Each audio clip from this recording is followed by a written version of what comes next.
London is calling, and we've got starts and sits for Fantasy Week 4 right now on FFT and 5.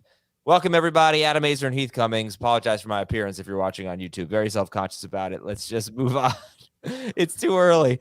All right, Heath. Alvin Kamara. What? Alvin Kamara is out. What is going on here? Michael Thomas is out. Jameis Winston is out. They're facing the Vikings in London. They're starting in an hour and a half. Who are we starting in this game?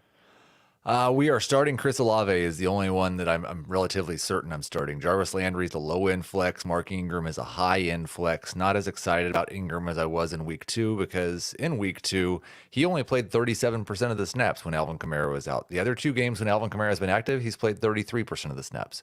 I'm just not so sure that they're going to use him in a feature role. They did activate Latavius Murray off the practice squad. I think it could be a 2 or 3-headed monster once again for the Saints at running back.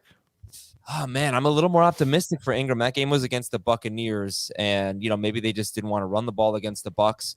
Much easier matchup here. And Tony Jones, I think he only had 2 or 3 carries in that game, so Ingram dominated the carries. Well, it wasn't just Tony Jones that was playing, though. It was also Dwayne Washington. There were 10 carries for Ingram. He picked up 58 yards on those. He was awesome. Dwayne Washington, Taysom Hill, and Tony Jones combined for another 9 carries. All right. So definitely somebody to keep an eye on. Mark Ingram was only 43% rostered. So you said high-end flex. So what about guys like Kareem Hunt, A.J. Dillon, James Robinson? I know people are a little nervous about this week. Where's Ingram with them? I'm starting those guys over Mark Ingram. I would start Mark Ingram over guys like J.K. Dobbins, Cam Akers, Travis Etienne. Okay. Last thing on this game, Jarvis Landry is 67% rostered. Where do you have him? Low end flex, right around wide receiver 36. Not super excited to start him. Don't expect the Saints offense to be particularly good today. Let me piggyback on Jarvis Landry and talk about a few other wide receivers who are going to be thrust into bigger roles. You've got Mack Hollins for the Raiders, Josh Palmer, who had 99 yards last week for the Chargers, and Josh Reynolds, who I think had 100 yards last week for the Lions, if I remember correctly here. So where does Landry rank? Who's the best of that bunch? So it'd be Landry, Mack Hollins, Josh Palmer, Josh Reynolds. I've got Palmer at the top of that group, then Mack Hollins, then Richie James, or Josh Reynolds and Richie James are kind of interchangeable in that next slot. All of them going somewhere from wide receiver 25 to wide receiver 35. Okay, so these are all start-worthy options then. Well, if you start 3 wide receivers and you don't have better options, yeah.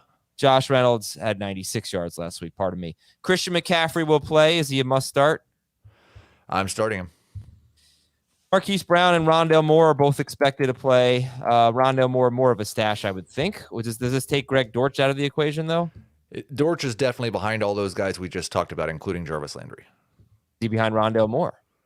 Neither of them are in my top 48, so they're not actually technically ranked. I would probably start Rondale Moore over Greg Dortch. All right, Rondale Moore, 27% rostered. Now's the time to go get him, even if you don't need to start him this week.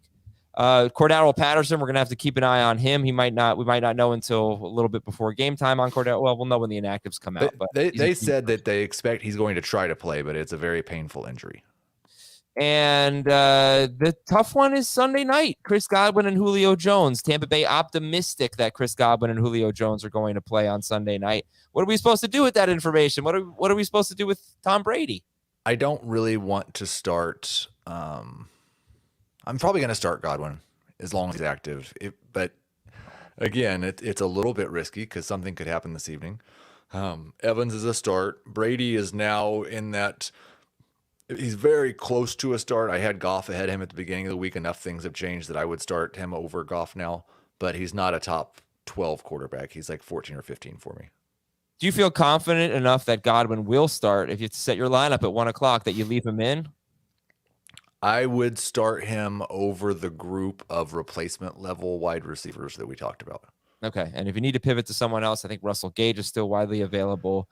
Maybe you have Brandon Ayuk or Allen Robinson or something like that. You could also, I in a deeper league, I picked up Big Ben Skowronek. He plays on, and he's going to probably see 4 to 6 targets on Monday night. Okay. Okay. And that will do it. Some people are confused about Alvin Kamara being out, Heath. Are we sure about this? Because some people are saying that he is not out. Just double triple check on this. There was a verified Saints reporter who said he was out. Yeah, so he's not playing. I'm trying to make sure, look for somebody else to say that, but have you seen another report besides that one? NFL Network. I'm going to look at the inactives if they've come out. They haven't come out. All right, listen, we had a report that said he was out. That's what we were operating on. Hopefully we're right. Please check on it, and good luck today. We will talk to you in 12 hours with our recap of week 4. All right, enjoy some early football, and we'll talk to you soon. Thanks.